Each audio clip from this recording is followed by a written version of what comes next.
Hekamata Ramesses IV was the third pharaoh of the 20th dynasty of the New Kingdom of Ancient Egypt. His name prior to assuming the crown was Amenhotep. He was the fifth son of Ramesses III and was appointed to the position of crown prince by the 22nd year of his father's reign, when all four of his elder brothers predeceased him. His promotion to crown prince is suggested by his appearance in a scene of the Festival of Min at the Ramesses III temple at Karnak, which may have been completed by year 22 of his father's reign. As his father's chosen successor, the prince employed three distinctive titles: hereditary prince, royal scribe, and generalissimo. The latter two of his titles are mentioned in a text at Amenhotep III's temple at Soleb, and all three royal titles appear on a lintel now in Florence, Italy. As heir apparent, he took on increasing responsibilities. For instance, in year 27 of his father's reign, he is depicted appointing a certain Amenemopet to the important position of third prophet of Amen in the latter's TT 148 tomb. Amenemop's Theban tomb also accords Prince Ramesses all three of his aforementioned sets of royal titles. Due to the three-decade-long rule of Ramesses III, Ramesses IV is believed to have been a man in his 40s when he took the throne. His rule has been dated to either 1151 to 1145 BC or 1155 to 1149 BC. Family. It is now believed that Ramesses IV's mother was most likely Queen Titta, from recently discovered notes published in the 2010 issue of the Journal of Egyptian Archaeology. They reveal that Titta, who was both a king's daughter, a king's wife and a king's mother in her own right, was identified in Papyrus BMH 10,052 to be a queen of Ramesses III. Ramesses IV's father. The 2010 J article authors, including Aidan Dodson, write that since Ramesses VI's mother is known to be a certain lady named Iset Tahemgiert or Isis, only Ramesses IV and Ramesses VIII remain as candidates for the son of Titta. Given that Ramesses VIII only reigned briefly some 25 years after his father's death, it is hardly likely that the decoration of QV 52, with the MWTNSW title intimately mixed with Titi's other titles, could have been delayed this late to refer to him. This leaves Ramesses IV as the only credible primary subject of the MWTNSW title in the tomb, as for which, if any of the other sons of Ramesses III were born to Titta, no unequivocal data is available, other than the fact that Amenhotep B, buried in QV 55, was Mus NHMTNTRMWTNTRHMTNSWWRT. Paralleling Titi's title so closely that he may with some confidence be proposed as her son. Thus, the identity of Ramesses IV's mother has been resolved in favor of Queen Titta, who was once erroneously thought to be the mother of another king in the mid-1980s. Ramesses XI. Ramesses IV was succeeded to the throne by his son Ramesses V.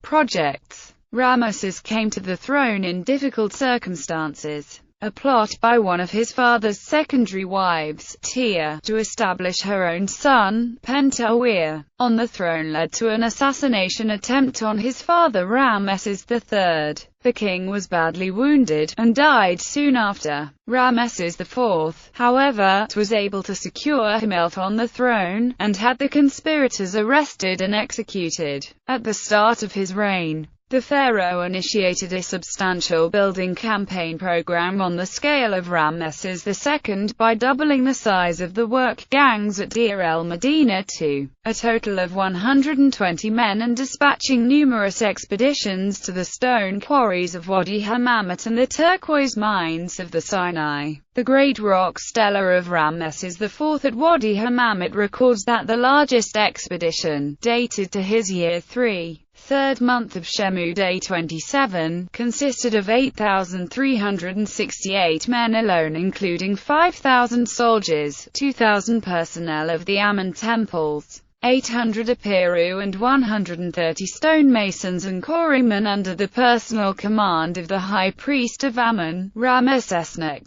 The scribes who composed the text also noted that this figure included 900 men, who are dead and omitted from this list. Consequently, once this omitted figure is included to the tally of 8,368 men who served in the Year 3 quarry expedition, a total of 900 men out of an original expedition of 8,368 men perished during this endeavor for a mortality rate of 10.7%. Some of the stones which were dragged 60 miles to the Nile from Wadi Himame weighed 40 tons or more. Other Egyptian quarries including Aswan were located much closer to the Nile, which enabled them to use barges to transport stones long distances. Part of the king's program included the extensive enlargement of his father's temple of Khonsu at Karnak and the construction of a large mortuary temple near the temple of Hatshepsut. Ramesses IV also sent several expeditions to the turquoise mines, the Sinai. A total of 4 expeditions are known prior to his 4th year. The Serabit el-Kadam Stela of the royal butler Sobekotep states, Year 3, 3rd month of Shamu. His Majesty sent his favored and beloved one, the confidant of his lord, the overseer of the treasury of silver and gold,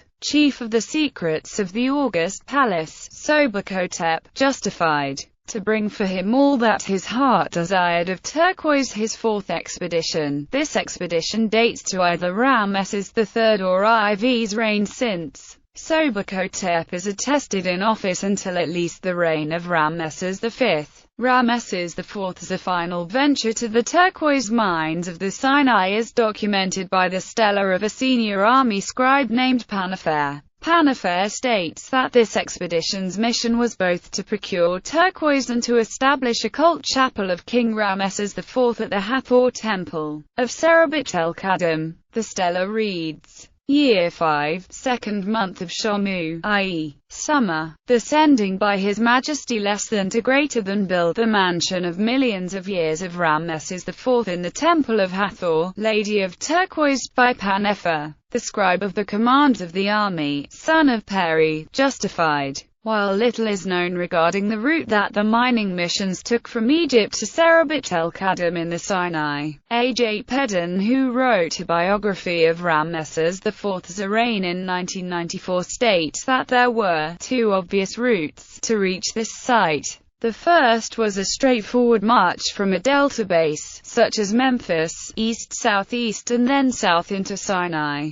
This would involve a departure from the delta to a site near the modern port of Suez. From here they could have proceeded by boat to the ports of Abu Zenima or El Marka on the west coast of the Sinai Peninsula, and from there it is a short journey inland of only a day or 2 to the actual site of Serabit el-Kadam. Attestations. Ramesses IV is attested by his aforementioned building activity at Wadi Himamat and Serabit el-Kadam in the Sinai, as well as several papyri and even one obelisk. The creation of a royal cult in the Temple of Hathor is known under his reign at Serabit el-Kadam in the Sinai, while Papyrus Mallet dates to years 3 and 4 of his reign. Papyrus Mallet is a 6-column text dealing partly with agricultural affairs. Its first column lists the prices for various commodities between year 31 of Ramesses III until year 3 of Ramesses IV.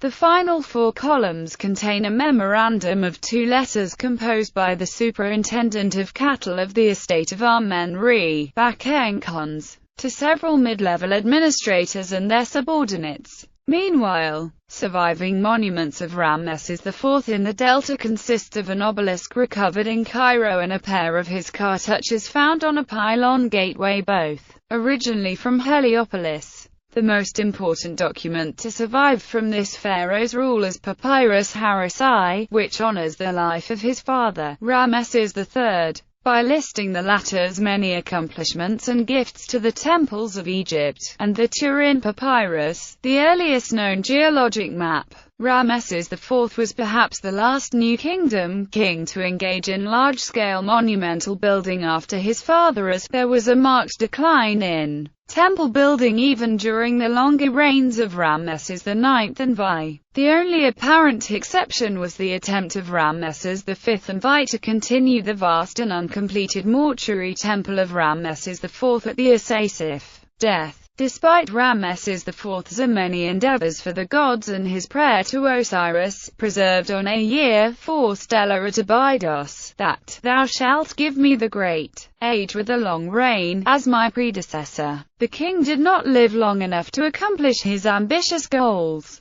After a short reign of about 6.5 years, Ramesses IV died and was buried in tomb KV2 in the Valley of the Kings. His mummy was found in the royal cache of Amenhotep II's tomb KV35 in 1898. His chief wife is Queen Duatentepet or Tentepet or male, who was buried in QV74. His son, Ramesses V, would succeed him to the throne.